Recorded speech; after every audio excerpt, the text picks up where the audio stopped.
નમસ્કાર દર્શક મિત્રો, મિરર ઓફ ધી વર્લ્ડમાં આપ સૌનું હાર્દિક સ્વાગત છે।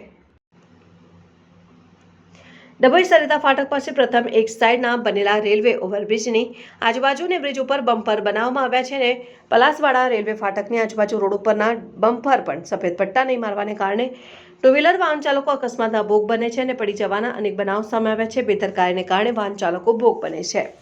રેલવે વિભાગ અને આરએમડી વિભાગ દ્વારા સફેદ પટ્ટા મારે તેવી વાહન ચાલકોની માંગ ઉઠવા પામી છે।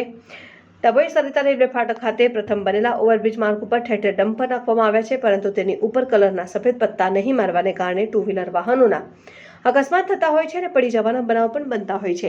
તેમજ તેની સાથે સાથે પલાસવાડા રેલવે ફાટકના આજુબાજુ પણ સફેદ પટ્ટા મારવામાં આવ્યા નથી। બમ્પર ઉપર ટુ વ્હીલર વાહન ચાલકો પણ અકસ્માતના ભોગ બની રહ્યા છે ને રોડ પરથી પસાર થતા વાહન ચાલકો પણ ત્રાહિમામ પુકારી ઉઠ્યા છે ને નાના મોટા વાહનોના અકસ્માત પણ બનતા હોવાનું જાણવા મળે છે। આ માર્ગ ઉપરની 24 કલાક વાહનોની અવરજવર રહેતી હોય છે, ત્યારે રેલવે વિભાગ અને આરએમડી વિભાગ વહેલી તકે કલરના સફેદ પટ્ટા મારવામાં આવે તેવી વાહન ચાલકોની માંગ ઉઠવા પામી છે।